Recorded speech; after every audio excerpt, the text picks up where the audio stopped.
Everyone, I want to do a video today, little trading training on a Friday night, and give everybody a different look on how to read the market.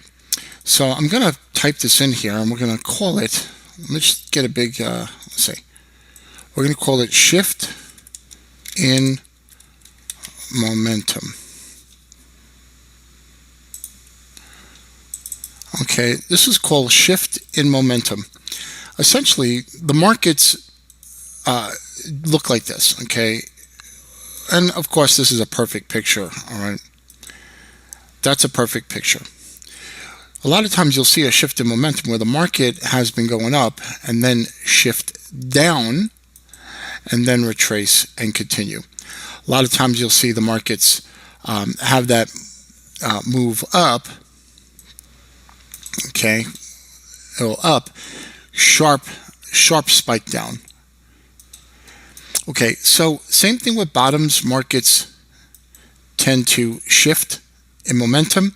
A lot of times you may see the market swing. Now, swing like this swing right here, a lot of times you'd like to see it longer. So let me explain.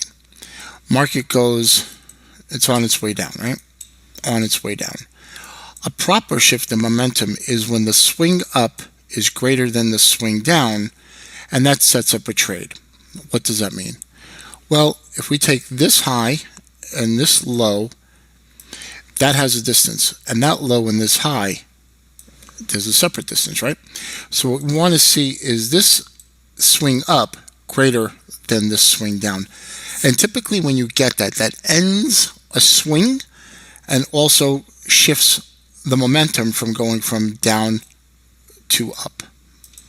Okay, and we're going to go through, and there's other little factors in this, so I'm going to go through as much as I could and show you some tricks that I use to identify when the market has stopped going in a direction and how you can apply this right away. All right, right away. So let's take a look. All right, perfect example. You see the market here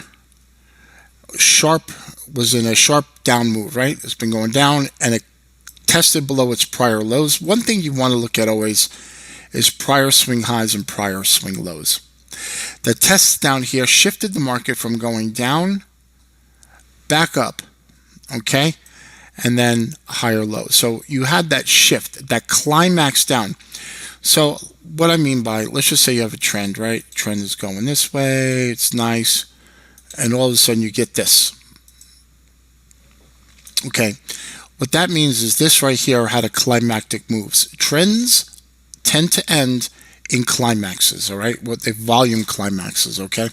And that's basically what, that's just basic technical analysis that dates back for history, is trends tend to end climatically, where it's in an excess. So you also look at prior swing lows and prior swing highs. The fact that they snapped back up now says to you, wow, market found support down here, found support down here, has shifted back up, and that first retracement down, you want to look to buy it. Your risk goes here, all right? So depending on how many pips that is, all right, will determine your risk. Okay, and that equals pips. And you divide that and you add up your risk. So if you want to risk 3%, 4%, 5%, whatever it is on your account, you have to take the distance from here to here and you calculate it out in terms of risk. All right.